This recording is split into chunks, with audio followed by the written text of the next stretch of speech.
And I went back to my team that Monday and I said, you guys, I don't know how I'm going to do this, but when I go off to Columbia for business school, I'm going to find a way to use AI to create better fitting clothing. Hello, and welcome back to another episode of the Seven Figure Journey podcast, where we'll be discussing the struggles and lessons learned along the journey of a seven-figure entrepreneur. It's my great pleasure to welcome Carly Bigi to the show today. She's with Laws of Motion. Carly, welcome. Thank you. Thanks for having me, John. You bet. We're excited to have you and learn a little bit about you. So, not to withstand or hold back at all, let's go ahead and jump right back in. So, Carly, as a small business owner, as an entrepreneur, please share with us your journey. Where did you start from? Where have you gotten to? Maybe share a few key lessons learned along the way. Yeah, sure. Let's see. My journey started originally in Houston, Texas. I was born and raised in a NASA community, so deep roots in the NASA shuttle program. I go home and everybody says, of course, Carly's using data science to solve for sizing in the apparel industry. That's so on brand. And I suppose there's some truth to that. Went off to Vanderbilt University, sold my soul into management consulting. And it was right before starting at business school, while I was still working in consulting, that I had the idea for what became Laws of Motion. And I was shopping one weekend with a guy friend. It was really the first time, John, that I appreciated how the other half shopped. He sipped whiskey and picked fabric and got measured. He was out the door in 30 minutes. And I spent that whole Saturday trying to find a basic black dress. And I was in and out of a dozen stores, found something that sort of fit, got it tailored, paid twice the price. And I went back to my team that Monday and I said, you guys, I don't know how I'm going to do this, but when I go off to Columbia for business school, I'm going to find a way to use AI to create better fitting clothing. And that is what Laws of Motion does. We launched the business as a direct-to-consumer brand in 2019. So lawsofmotion.com really functions as an R&D incubator for our sizing technology. And our sizing technology very accurately determines your body measurements when you're shopping online. It's kind of a choose your own adventure. You can use a body scan, our fit quiz, or enter your measurements directly.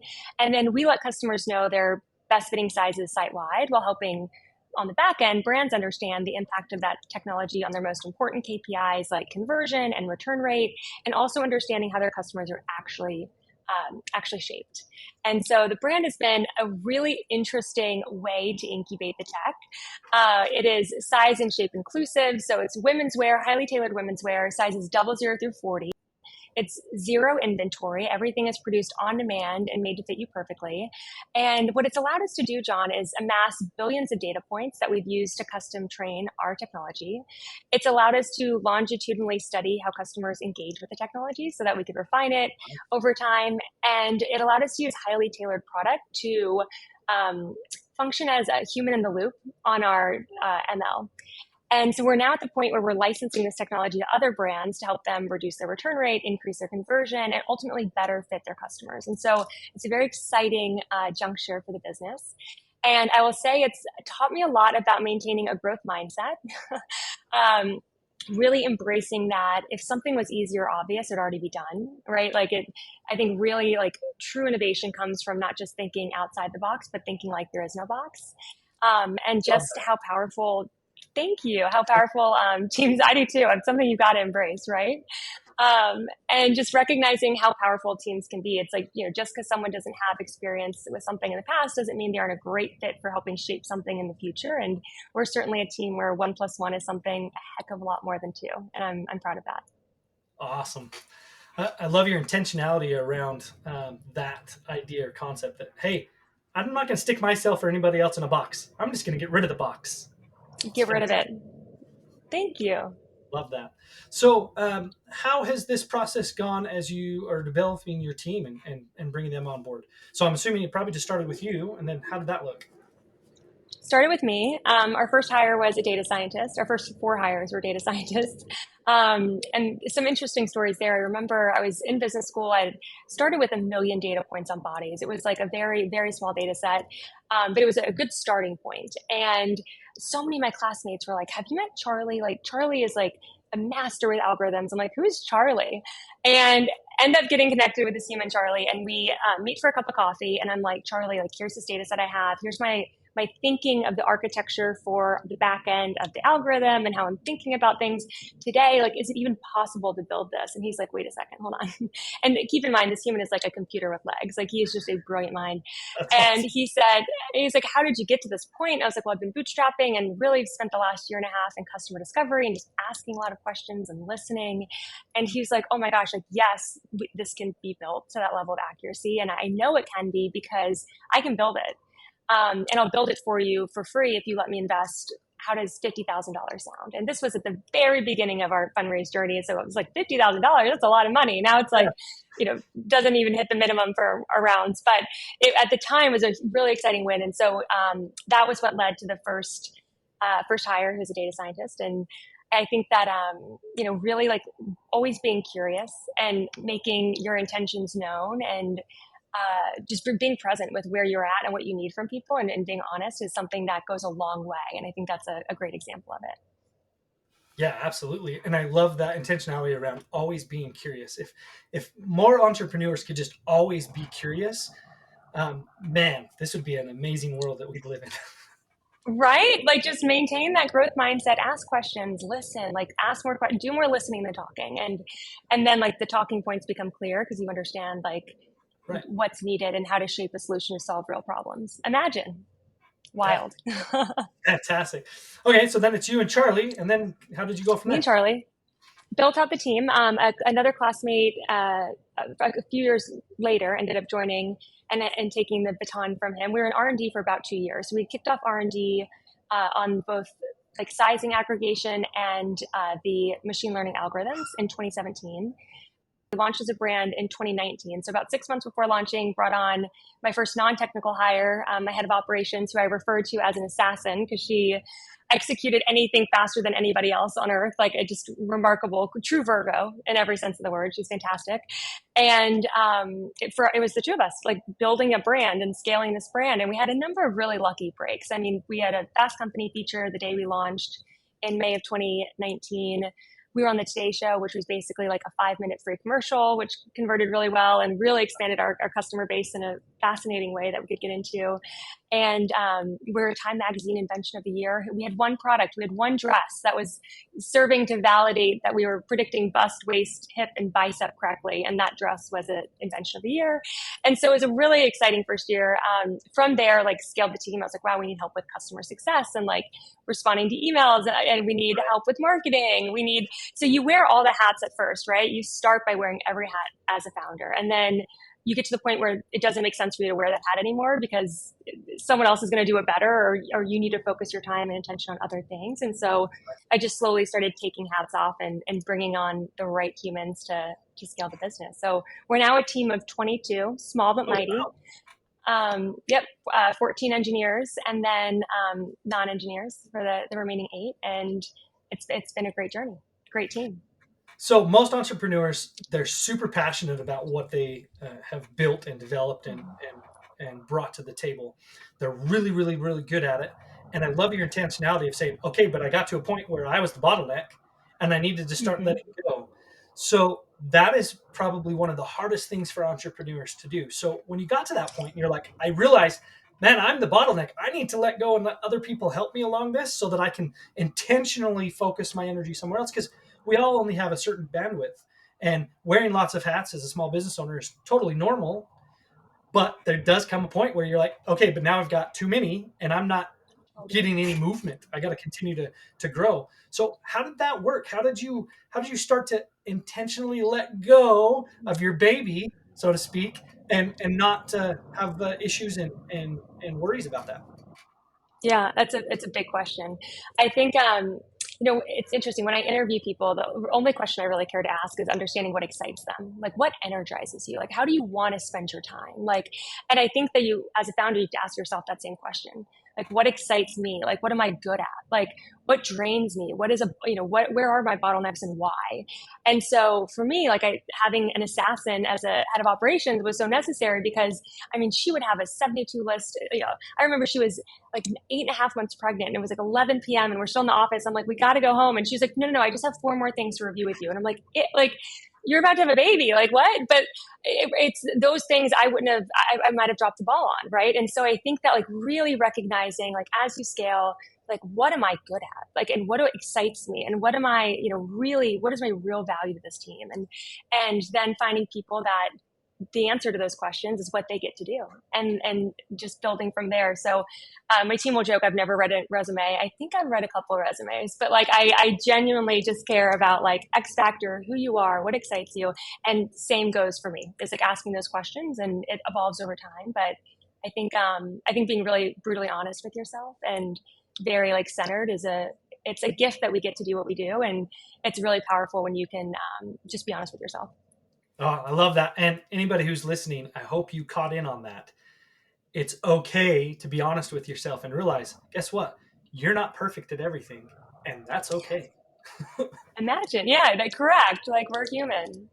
Yeah. Yeah, too many small business owners get this stuck in this rut where they're like, yeah, but I'm the founder, I'm the CEO, I'm the owner, I have to do all this stuff. No, you don't. Well, and if you think that, you'll become your biggest limiting factor too, Yeah, right? exactly. You become the bottleneck of everything. You can't be hands on in everything as you continue to scale and grow. Otherwise, you're limiting your capacity for growth. So the intentionality that you've discovered early on to realize that and scale, that's fantastic. Thanks, John. We're still a work in progress, but thank you for saying that. Oh yeah, I mean, don't misunderstand. All things we do are work in progress, right? We start at ground zero. We learn a little bit, and then there's always room for continued growth. So absolutely Yeah, love that. great. So you're delegating. You're starting to take a few hats off your head. Um, what's your plan to continue to scale and grow? Yeah, I mean, we're at a really exciting juncture of the business, right? So we, for the last almost 5 years, have functioned as this direct-to-consumer brand that is super innovative and doing things differently and servicing customers and underserved populations and gathering all this data. And now we are that rising tide for other brands. I've always said you don't change the world by, well, maybe you could change the world by building your own brand. But I always say we're not going to change the world with just one brand. We're going to help change the world by being a rising tide for all brands. And we're now at that point of performance. And so, talking about team, we just poached a very remarkable sales lead from a competitor and are excited to have this head of platform on board and helping to really get that flywheel moving, for lack of a better analogy. I've been wearing the sales hat for the last couple months, and I'm like, wow, it's time to like maybe explore, like, is that the right hat? Like also, who is the right person to help scale that? And so, um, in many ways, it kind of on the surface looks like a pivot, but it's always been part of our trajectory and part of our vision. And so, but it takes a different way of functioning, right? We go from just running a brand, which is like marketing and product development and servicing your customers and understanding what the next trends are, all the way to now it's like, okay, now we are selling a technology and we are embedding that in pages, and we're developing new features for that technology that we're testing in our own brand, which is super cool to get to eat your own dog food, and a great way to learn. But it's exciting. So that's where we're at. That's the future, and we're excited to transform the industry. Oh, fantastic. And I love the intentionality of realizing, hey, what got us here isn't going to get us there. Mm-hmm. So this Yeah. thought or idea of changing directions, pivoting, that's just part of the process, right? We Mm-hmm. we realize, hey, we worked really good. We built this machine. We got to where we're at. It's humming along. It's functioning. It's great. And this is where we're at. But if we want to Yeah. continue to see growth, we want to continue to develop, we've got to adjust that machine. We've got to adapt it, or we got to scrap it and totally rebuild it, whatever. But we've got Totally. to look intentionally for the future, and we got to think strategically. We got to say, okay, where do we want to be in 3, 4, 5 years from now? Okay, what's it going to take to Mm-hmm. get there? Well, maybe these are questions we don't have the answers to right now. That's okay. Let's go out and try to figure them out. Yep. That's exactly right. Awesome. Fantastic. Well, Carly, thanks so much for sharing your story. What a wonderful journey you've been on. Really great to hear your enthusiasm about being intentional, about being curious, about understanding where our strengths and weaknesses lie, and then understanding as a leader, hey, the best thing about being a leader is not knowing all the answers. It's recognizing the right one when we hear it. Just love that intentionality about you. Followers, I hope that you're listening in on Carly. You're picking up on these golden nuggets she's dropping because they're fantastic. All right. Well, we're going to switch gears just a little bit. Um, as you continue to develop your team, and as you're starting to let things go a little bit, you're deciding which hats to wear and which hats not to wear. What's something that you're doing with right now, real time, within your team that we can have a conversation about? You know, there's a lot of things. How much time do we have? A few. Just Yeah, kidding. Um, about 15 let's minutes. see. Something that's really interesting that we're leaning into and really embracing is the idea of taking our existing team and refocusing what everybody's owning, right? So we've got now we're onboarding we're selling to brands, we're onboarding them, we're supporting them over this life cycle of these live dashboards that they get access to. And so like it kind of re-asking those questions, like what excites you, like how do you want to be part of this process? And it's like the team is almost now wearing all the hats, like we're figuring this out together. And I've got my head of business development and my head of marketing helping to onboard brands. We're experts in how brand sizing works and how product development works. So like we understand the day to day. I've got my head of operations owning the dashboard. I've got this new hire, owning sales. My tech team is running all of our integrations. And so it'll be exciting as we continue to scale, thinking about, okay, here's what we've learned, like here's who we need for these roles, and taking the institutional knowledge that we're developing now and using that to continue to scale. So it's an interesting time, John, for the team as they're like, well, my day to day used to look like, marketing a direct to consumer brand. And now I'm thinking about, B2B marketing and how to support a brand as we get them live. And so it's, I think like managing that transition and maintaining as a group, like a growth mindset as a group, recognizing that we're going to run into questions that we don't have answers to, but are going to figure them out together, and just maintaining like really clear vision on where we are and where we're headed. Right. Is pretty much every minute of the day. Awesome. So, a couple of things that I got thinking about as you were describing the situation for me. Do you guys currently use an org chart? Not internally, not officially. I mean, I have an org chart that we've like certainly created for investors to explain, here's where we are today, here's where we're going tomorrow. But I like this question because I think what you're going to say is that we should clearly define who owns what and like where we need additional heads. Absolutely. So, one thing that we look at here at Elite in our methodology as we help small business understand and implement this is we say it's always good to develop an org chart. So what you're going to do is you're going to say, okay, right now, as the business stands today, we're not thinking strategically yet. We're just thinking right now. What are all the roles that are being done? And just start writing them. Don't put names of individuals. Just identify each of the roles that you have in the company currently. Okay. Once you identify those roles, then start adding people's names in, and you'll realize really quickly, oh, wait, this is clearly a role that we're utilizing right now. But that person that is in that role is also in this role, and this role, and this role, and this role, right? And you quickly see all the different hats that everybody's wearing. Once you have that clearly defined and you see where you're at as an organization, then you can sit back and go, okay, now I really understand, because everybody only has so much bandwidth. And if I'm taking this individual and they're currently in charge of these 5 different roles, okay, let's think about this strategically now.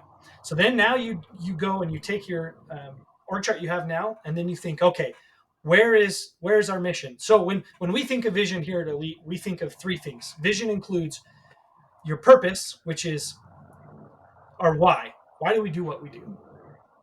Our values, who we are, how we show up, and then our mission and mission goals. Now that's our destination. That's where we're going to go and get. And mission's clearly defined as, hey, this is where we're going to be in 3, 4, or 5 years from now. Once you get that all set up, then you say, okay, I have my org chart today. Now I'm going to create a future org chart. What does reality look like when we reach our mission? And I'm going to start adding in all those roles. Oh, okay. Well, my sales team right now is me, and I just hired one other person that's helping me with it. Okay. Well, if I'm going to be doing 3x in sales that I'm doing right now, I'm probably going to have to hire some more salespeople. So I'm going to add a couple of salespeople to that role, right? And you're just going to go through the organization in each department, and you're going to start adding those. Again, not names, just positions, right? Now you have this future org chart, and you set it up beside your current org chart, and you think, okay, how do we intentionally grow into this? And at what stages is it mission critical? So in order for us to hit our mission, as we're going through and we're understanding what metrics we have to hit and when and by when and things of that nature, in order to actually reach our destination, now we can clearly see, okay, I need to bring this person in at this time. So I need to start hiring 6 months before that because I need to have them up and running, trained, onboarded, and being efficient and effective, by this time in order to get the results that we need. So by identifying your current state, looking ahead, seeing what your mission is, identifying a future org chart, you can then use that to intentionally know exactly when you need to bring in who and at what point. You can also then start thinking, okay, what hats do I need to start taking off of who and at what point, so that we can really focus on that. Because the next step in this process is identifying the three most critical things needed for the success of each of those roles. So a lot of people think of that as a KPI. Here at Elite, we think of that as your big three. What are the three most critical things needed to be successful in that role? Well, that does a bunch of things. Number one, it allows that individual who's filling that role a sense of, hey, I know what it looks like to win on a daily basis. And I know what I'm doing, how that impacts our ability as a company to reach our mission, to where we're headed, right? So then you're going to take that org chart, you're going to identify the big threes. Well, really quick, you're going to realize, okay, I have one person, and if there's a big three for all 5 of the roles that they're doing, there's no way that they're giving 100% to all 3 of those big threes in each of those roles. It's just not possible, right? So we're going to give them some grace and understand, okay, there's a lot of stuff that's kind of floating by the wayside, but we're being intentional about it, and we're choosing what things they're working on a daily, weekly, monthly basis as it pertains to our operational excellence and making sure that the machine's still running. But that gives you a clear idea of, okay, again, looking at our future org chart, looking at our current day org chart, now that we have these big threes or these KPIs in place, I can now be even a step deeper in intentionality and determining exactly when I need to move something off somebody's plate and when I'm ready to make that new hire. Because this role now needs to be its own person. So I'm going to take that off this person's plate and I need to bring somebody in to backfill that. Or I'm going to take this person and only have them focus on this role, and I'm going to bring 4 more people in to backfill these roles. Whatever it looks like, depending on where you're at in business, which you'll be able to clearly see as you're focusing on where your destination is, where you're at now, and what reality is going to look like when you get there. That's one way to just be really effective in choosing and being intentional about when you bring people in. Unfortunately, 9 times out of 10, and you see it all the time, even the best businesses, something happens, they're reactive, and they just start throwing bodies at the problem. Quickly hiring in, throwing people at the problem. That's not the way to run your business. We need to be slow to hire and quick to fire, right? We need to find a way to intentionally bring people in at the right moment, at the right time. The other thing you're dealing with right now is, hey, I've already got all these people on the bus and they're doing great. What got us here isn't going to necessarily get us there. So I'm going to have conversations with these individuals and say, okay, who's on board with me? Who's ready to grow and to scale? And what skill sets do you have? What passions do you have? How can we help your dreams become a reality within our business? Right? How do we move you to a different part on the bus and be intentional about it? Again, you have that org chart in place and that future org chart. It's going to make that so much easier because now you can be intentional about it and understand the effects and the big picture behind, okay, but if I move you here, what does that do? Because a lot of times people will just start shuffling people and then all of a sudden it's this domino effect. And before you know it, nobody's doing the same role. Nobody knows what they're doing. And it's just chaos and pandemonium. And we definitely don't want to get into that. No. So by using this simple concept or idea of creating an org chart and then creating a future org chart to grow into and then intentionally working towards that, it's going to help solve and eliminate a lot of those problems. John, I love that. That is like so simple and so brilliant. It's like, okay, where are you today? Where are you going in the future? What are the 3 bigs that each role is owning? Yep. And, where is like one human playing 5 different roles, but should be playing 1 or 2? And it's that same analogy of like taking hats off. It's like, okay, at some point in time, like we're going to have to bring in the right people at the right time that fit the roles. And so thank you for explaining that. It's like, yes, and we can do that. What a great exercise. That is something that is so manageable to achieve. So I really appreciate that. Yeah, you bet. And then the other fun thing is do you currently have a leadership team that you work with? In our, like in the company. Mhm. Yeah, I mean, I've got like the heads of each group. Yes, yeah, Perfect. So then you can be a little bit more intentional and you can say, hey, my leadership team, I'm going to bring you along with me and you're going to help me love that. decide our future and prepare our future. So being a little bit more Love intentional and that. saying, okay, who on my team do I want with me by my side, helping me decide what the future looks like? And then I'm going to be intentional about it and I'm going to put them in a leadership role and I'm going to invite them to be part of my leadership team and they're going to help me with this strategic thing. And then the other thing that being intentional about defining clearly what the three most critical things are in each role is now you can say, okay, I want you to be part of my leadership team. I want you to help me grow this thing. I value you. I value your opinions. I value what you bring to the table. But you're not hitting your big threes on a daily basis. I want you to focus on those. I'm not going to take you and have you help me with this strategic work. I'm going to be intentional. I'm only going to bring those along with me to work on this intention or this strategic work. If they're already killing it and crushing it on a daily basis, because those things have to happen because this machine still has to run.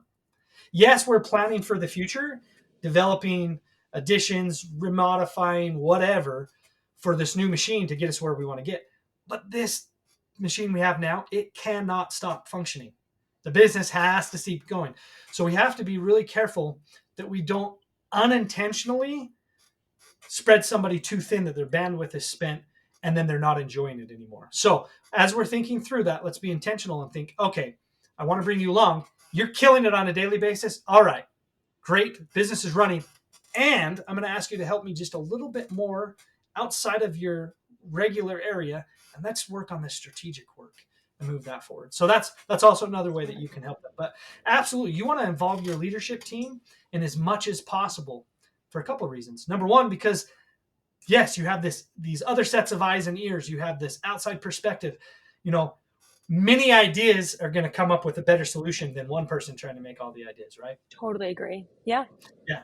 And you're also grooming them and preparing them to continue to run the business so that eventually you can get to a point where you're not always sucked into the day-to-day work and stuck working in the business, but you're now focused on working on the business. And you can afford yourself that opportunity because you've built this solid leadership team. They've caught in and grasped hold of your vision as a company. You're all in it together and they're out executing on a daily basis. Now you can just do check-ins with your leadership team and continue to work on the business and make sure that they have everything they need to be successful without getting sucked back in always. Oh, there's another fire. I got to go work on this. Oh, you're having a problem. Oh, I got to go work on it.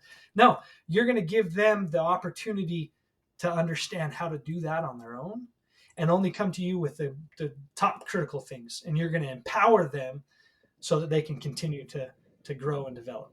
So all starts with this org chart, goes to this future org chart. Then you start getting specific about what the roles are. Then you're thinking, okay, who do I want to be in my leadership team? And man, all of a sudden you've got this living, breathing organism called your company that's adapting and changing and moving on a daily basis, pivoting when it needs to, because you've got this vision. You clearly know where your destination is. You know this mission, and you're going to hit that. And you're all going to win together as a team. And when you get there, you're going to celebrate huge. And then what are you going to do after you celebrate? You're going to sit down and you're going to plan your next destination. And then you're going to get after it. And you're just going to keep doing that over and over again. That's how you're going to continue to see the growth in your company. It's how you're going to see that steady incline so that you can realize what you want to realize and get to a point where you're living your dream. Wow.